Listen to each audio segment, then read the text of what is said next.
Tonight on CBC Vancouver News. It is what it is, and no, we're just going to take this time to regroup. Canada Soccer cancels a controversial World Cup prep game against Iran. Not having the ability to give that to her as an option was a little bit scary. Some children's medicine is in short supply. Why local pharmacists say you shouldn't panic.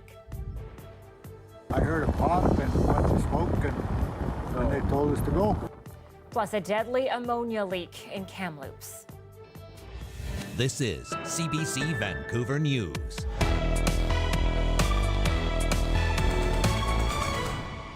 Good evening and thanks for joining us. I'm Anita Bathe. A growing shortage of some children's medicine, including Tylenol, has some BC parents worried. Stocks have dwindled over the past few weeks and there's no word of when new shipments might come in. But as John Hernandez reports, pharmacists say parents shouldn't panic as there are plenty of alternatives available. It's a little nerve-wracking, especially when you've got kids that are, experiencing COVID. And Allison Walensky has been trying to get her hands on kids' Tylenol tablets for months, but every time she's walked into the pharmacy, the shelves are sparse. I have been to probably about 10 shoppers in the Lower Mainland over the last 6 months, and all of them report that they're completely out of Tylenol tablets for children. Parents with sick kids have been noticing a number of children's cough and cold medicines, including Tylenol and Gravol, have been in increasingly short supply in Metro Vancouver. Not having the ability to give that to her as an option was a little bit scary. Pharmacists suspect it's likely the result of increased demand as more people get sick amid relaxed COVID-19 health measures. So there's a lot more exposure out there, and even if it is COVID or just a regular flu, the demand has significantly increased, and I think the manufacturers just haven't been able to keep up. Tylenol confirmed it's experiencing increased consumer demand, but pharmacists are urging parents not to panic, noting that there are plenty of other options like ibuprofen still available. You might not be able to get that specific product in that formulation, but there are others. It's not as though you can't get it, period. So it's definitely something where the pharmacist will be able to help you out, or the pharmacy can. And if children are picky, there are ways to make the alternatives more appealing. You can get the adult dose of one of those products, and they can be split up, crushed into, say, some applesauce or something more palatable for the child. It all starts with speaking to your pharmacist, who can help you find the right alternative. John Hernandez, CBC News, Vancouver. A tragedy in Kamloops this morning where an ammonia leak at an ice-making facility has killed one person. It happened in an industrial area and sent several more people to hospital. Dan Burrett joins us live. Dan, what more do we know? Anita, people called 911 reporting a huge cloud of white smoke above the Arctic Glacier plant around 10:30 a.m. in Mount Paul Industrial Park. A Kamloops fire hazmat team responded, as did WorkSafe. But crews say they didn't realize it was ammonia that had reportedly escaped a bottle until they were hit with a strong smell at the scene. Ammonia is a colorless but very pungent gas used in refrigeration, power, and manufacturing. Workers at other nearby businesses were also forced out. I heard a pop and a bunch of smoke, and they told us to go. So what did you see? What was that like? It's kind of scary being that close. Well, luckily the wind was blowing the other way from me, so I couldn't smell it. One person was rushed to hospital in critical condition. They have since died. Interior Health says 4 more people were treated and were released, and emergency staff say 6 people were checked at the scene. Fire crews say it was a big challenge. They managed to create an egress route through the back of the building that we actually made entry with and removed the patient out of, and did an incredible job.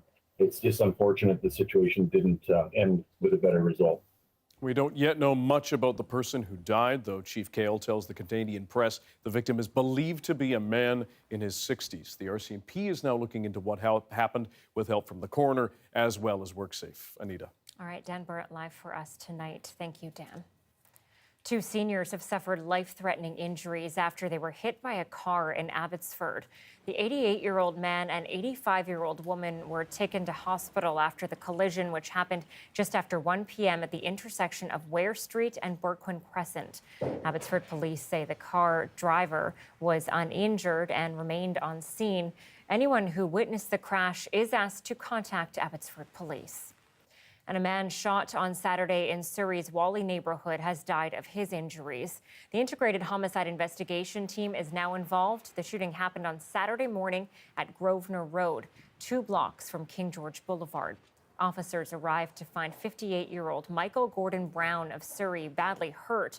Police believe this was an isolated incident, not random and not connected to gang activities. Well, Canada Soccer is cancelling a controversial exhibition game against Iran that was supposed to take place here in Vancouver. The game was meant to give the men's team more experience before the World Cup. And as Ashley Burke explains, the governing body now plans to review its process for hosting international matches. No mistake from the penalty spot.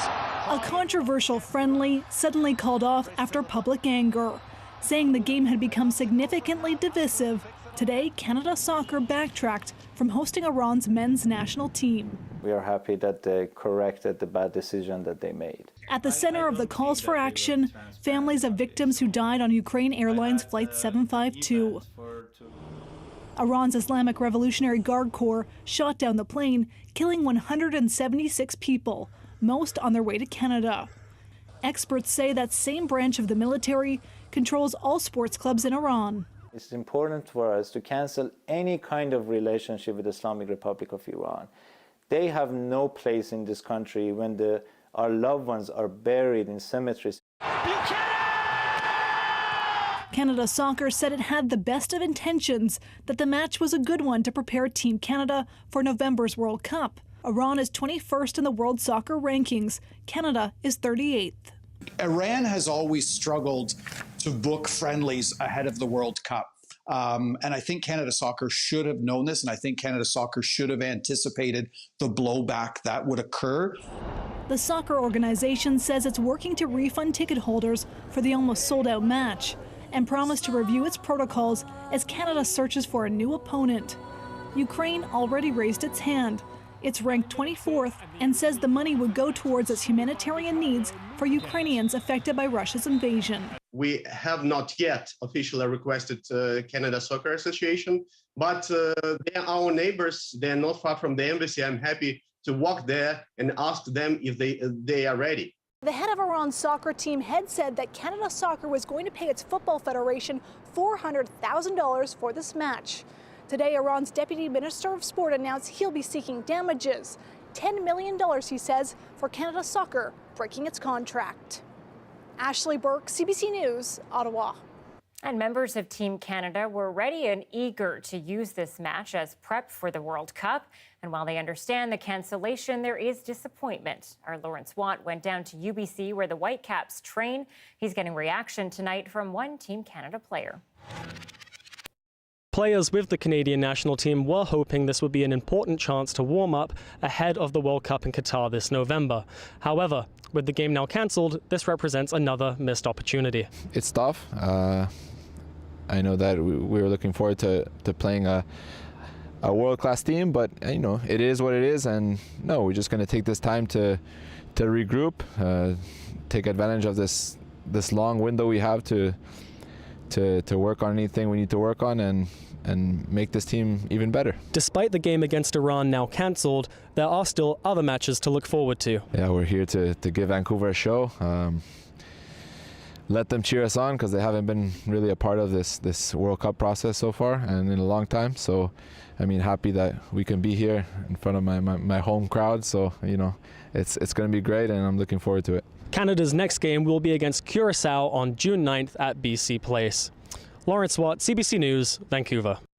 A new report is offering recommendations on how the province should move forward with its proposed cooling-off period for home buyers. The BC Financial Services Authority report says the cooling-off period should span 3 business days, starting once an offer is accepted.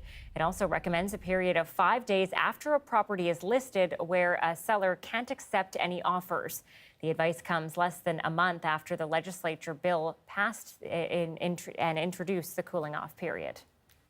A Human Rights Watch report says millions of children worldwide had their privacy put at risk when schools shifted to online learning during the pandemic.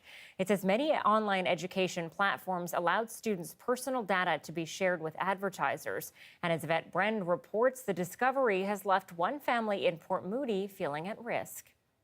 Diane McSporran's children, like many, did all their pandemic schooling online. It turns out now some educational tools that they used may have been doing homework on them. Really, the phone is in my kids' pockets, and as soon as they're linked to Wi-Fi, I'm at the mercy of what they've been taught in school. Frankly, it astounded me. The report examined 164 educational websites and apps used in 49 countries. It found children were being surveilled at a dizzying scale. There was actually no way to protect your child against these trackers unless you threw your child's device away in the trash. It's prompted calls for Canada to update laws to protect children. It is very important for the governments to set up the clear laws to say what kind of information can be collected and what extent can be collected and how the information can be used. But during a pandemic, students couldn't skip out of online class. Don't overshare. If you're filling out a form, for example, only do the parts that are mandatory and skip the rest. CBC Kids' educational portal was highlighted in the report as one of the problematic platforms. It allegedly shared some children's data with Facebook. CBC's head of public affairs, Chuck Thompson, said, "While we applaud the work of what the Human Rights Watch is doing to protect children, respectfully, they have incorrectly called us out. Simply stated, we have not, do not, and will not collect or share children's data with any third-party ad trackers. To say as much is as irresponsible as it is egregious." McSporran says it's tough to know where online learning is safe. Kind of powerless, yeah. Because like I said before, if we want to use the functions that are on our phones and our computers, we have to give certain information away. Yvette Brenn, CBC News, Vancouver.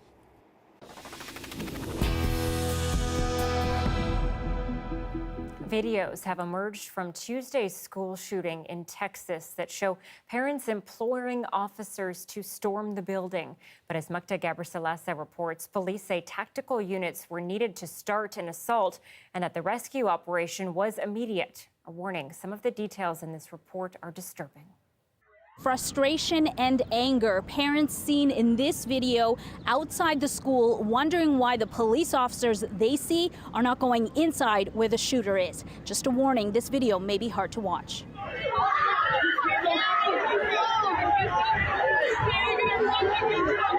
Jacqueline Cazares' father said he tried to go in. I mean, I wasn't rushing in, but I was willing. I even asked the cops, like, y'all need help. Like, I could still carry her myself. That time I didn't have my piece, but we were willing to go to Russia, and there was a couple guys who were like, we're just so angry that, of course, any father would want to, but. Did the police keep you away? I mean, they didn't physically push us away, but, they just kept on pushing us back, just slowly, and then more got there, and they're like, you need to let us do our job. Now he and so many others are mourning the loss of their children and demanding answers from the authorities on why it took so long to stop the attack. There's a lot going on, a lot complex situation. They're measuring. Approximately an hour later, U.S. Border Patrol tactical teams arrive. They make entry, shoot and kill the suspect. Everyone here is struggling to make sense of any of this, including Fernando Rodriguez. The 9-year-old was in the school when the shooting started. I hear a lot of gunshots in front of my class. What did your teacher tell you at that time? To hide and be quiet and be quiet for they don't get us. How long were you hiding in there? I don't know. Do you remember looking around at your classmates, seeing anything? What do you remember? I just remember hearing the gunshots, the shooters shooting everywhere. So today he returned to the school to lay flowers and remember his classmates and the teachers who never got a chance to make it out.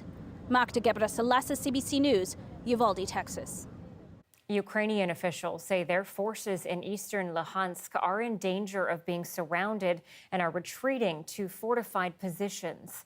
The current Luhansk battle centers on two twin cities. Russian forces reportedly control all but one road leading into them.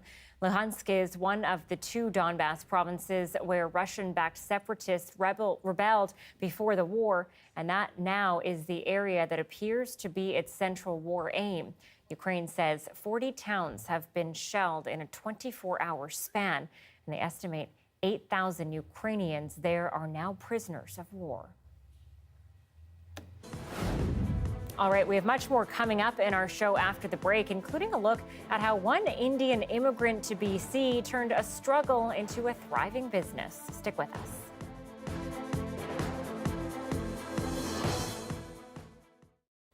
Thanks for being with us on our commercial-free live stream. As businesses are opening up in one province, Nova Scotia, theaters are still feeling the effects of COVID. As Nicola Seguin explains, one theater in Halifax is putting on its last production of the season, but it's having trouble selling tickets. Put your hands on your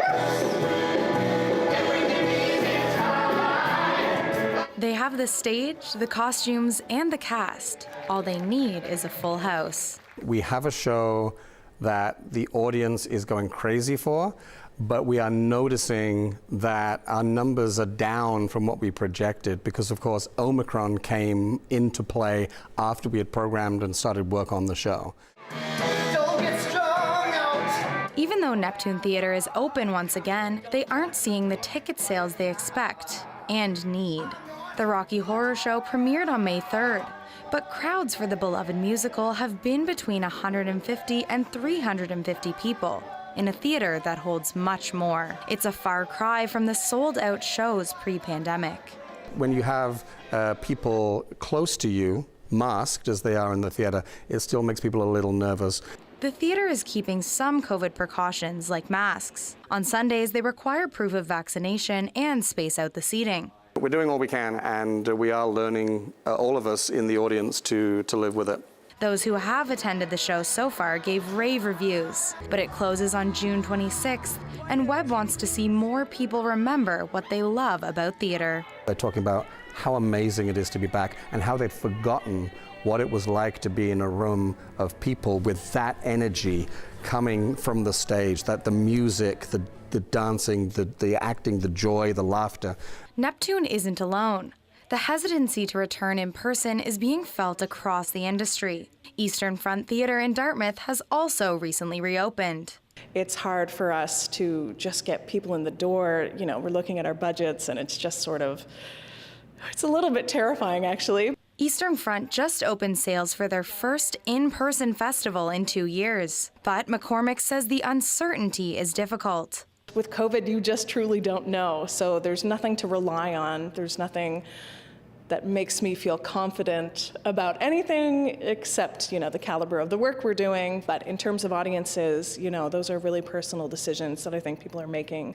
But they're not losing hope. Across the industry, people are looking to the past and thinking about all the pandemics and disasters theater has survived. They know people will be back. There's only so much to watch on Netflix. You gotta come out.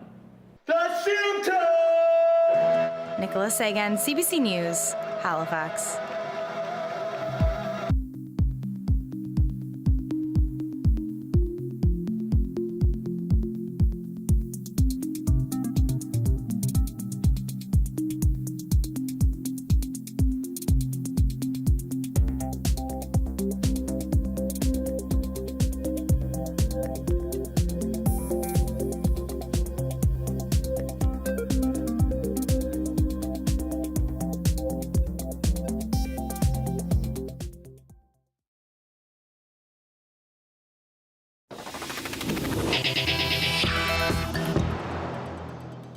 Coming to a new country is hard enough, and learning how to move around and drive is a whole nother challenge.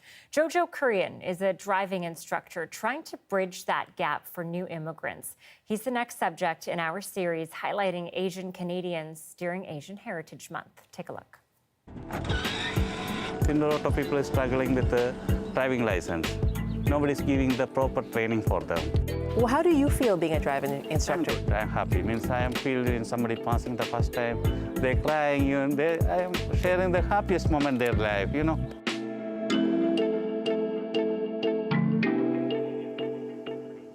So, Jojo, here we are. We're about to go on a fake lesson. Yeah. I do have my license. Yeah, I know. I've had it for a long time. Yeah. And you have a brake. Yeah, I have brake and gas. Okay. I'm stalling. I don't know if you can tell. Okay, here we go. Yeah, let us take it reverse. Coming to a new country is one thing. Learning how to move around and drive in a new place is another. And driving instructor Jojo Kurian is trying to bridge that gap. On coming intersection, turn left. Next intersection, turn right. See? How'd I do? Not too bad, okay? Not too bad. I will take it. Jojo took a leap of faith and started Golden Star Driving School after he, like many others learning to drive in a new country, found passing tests here in Canada more difficult. I was driving more than 15 years in India. I was attempting 4 times here. You tried 4 times. Nobody teaching the proper way, the ICBC criteria. So a lot of people are struggling for the driving lesson, you know, driving lesson and good instructor. After moving to Canada from India with his wife and 2 young children, Jojo and his family made their first home in this 2-bedroom ground floor suite. Now, it's where he runs his business. Right through here? Yeah. This is the office. And so what was this before? It's my bedroom. Yeah. I said this is my bedroom. That was my living room. You know, means all struggling, all happiness, you know, 7 years before I came here means I don't have anything, you know. Started from scratches from here, you know. I worked all over every day. Back in India, Jojo was an engineer, but like many others, he struggled to get certified in Canada.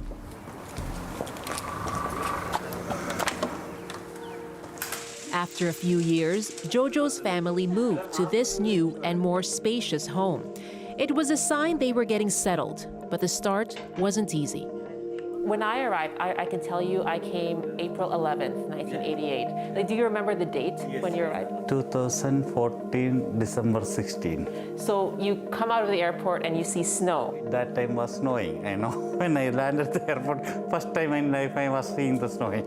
You know, we feel like that, you know, something, you know, like, you know, dream, you know. Everything is new culture, new systems, everything is new for me. It was a stark shift from his career back in India, but Jojo had to make do, working a variety of jobs in his initial years in Canada. His first was in a commercial laundry facility, washing clothes in big industrial machines. And what was that job like for you? So hard, you can't imagine. You know, means when I reach the home, all body pain, I take Advil. Very hard for me. Means I don't have any habit for the hard working. I'm sure. You know, when I started here, I was crying. You know, in my whole life, I never did the hard work. You know, I was in a good position in India. When I came here, you know, starting very difficult for me. It's been 7 years now since Jojo started his business, and he's helped as many as 2,000 people from all different communities in Vancouver gain the freedom to drive. I mean, you've built a business. Yeah. So how does it feel then to think about, I used to haul laundry at this facility, and how does it feel to look back at that and think of where you are now? Yeah, I'm thinking like that I'm not top or something like that. It means I'm happy with whatever I am. I'm happy. At 6:23, a live look at Prince Rupert, where the skies are pretty cloudy tonight. Rain hitting the lower south coast and more to come. Johanna has our full forecast next.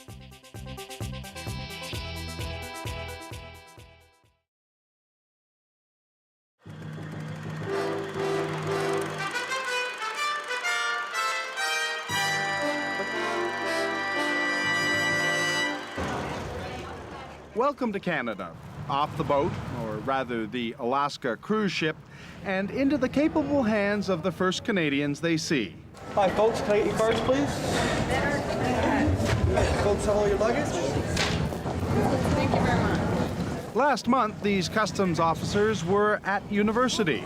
Today, they represent the country. I think you're just there to say, well, mostly thank you and have a nice day. But it's a little more complicated than that. There's a chance somebody here is trying to break the laws of Canada, and these young people sometimes catch them. You have to try and look confident so that people can't tell that you're new at this. But you get a hang of it really quickly because you're thrown into it. And you get somebody that hasn't fully declared, and they realize that they're caught. They usually feel pretty bad, and our job is not to make them feel any worse. Now, the cruise ship terminal is considered a low-risk area. Still, it was a student customs official who found 130 kilograms of marijuana on a ship this week. And how did he learn how to find smuggled dope? If it is marijuana, it will turn more quickly and to a more brilliant purple. At Canada Customs School, of course. These students will soon work at the Vancouver airport. Today's topic, how to find out if the powder in the baggie is cocaine or icing sugar. This one's very simple. You just put the substance in the bottom, break the ampule, agitate it, and wait for the color change. Okay, it's quite straightforward, so decide to keep. That stuff in the baggie, turns out it was icing sugar. But these students expect to find the real thing soon. If I was one of the bad guys, wouldn't I sort of choose these summer months to, maybe bamboozle these inexperienced young pups that you hire? I'm sure people have thought of it that way, but they are quite talented group, very motivated. They're interested not only in the public relations side of customs, but also the enforcement side. At first, I guess we'll probably be opening up a lot of luggage just because we're not too sure who to screen out. So what's it like when you go through customs?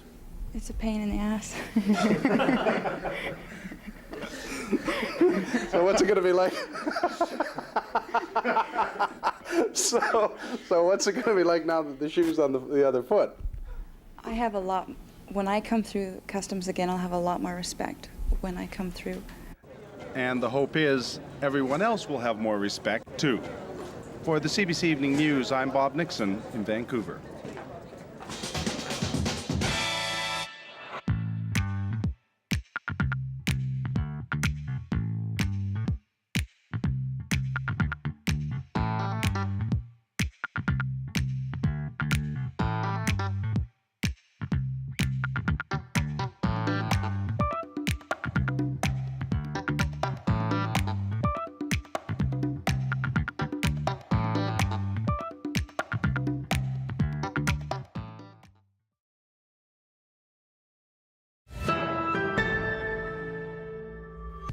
If you're looking to hear some pet sounds in a short skirt and long jacket, tickets for the Peonies Summer Concert Series went on sale today.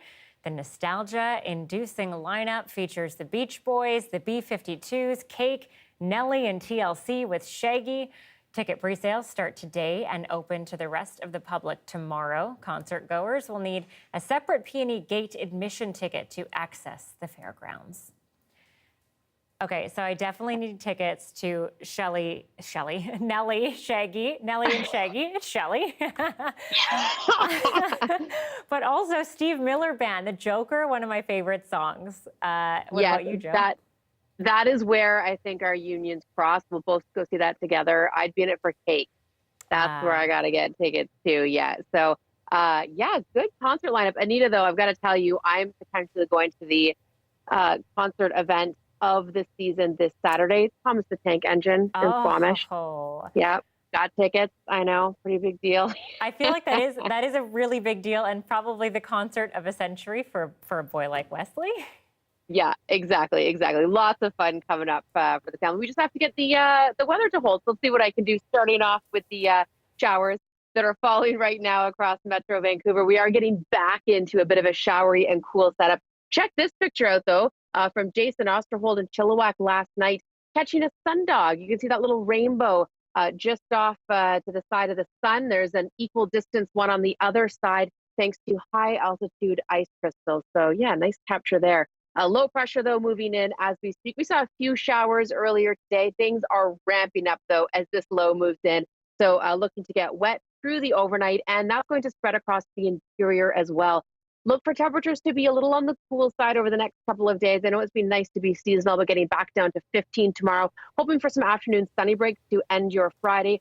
Showery for Saturday, clouds back for Sunday, but then Anita, check that out. That's the kind of weather I'd go see an outdoor concert. So we'll see how long that little warm up hangs around for. That's pretty good. Hopefully we've got lots of things to do during those days for sure. Exactly. Thanks, Joe. You're welcome.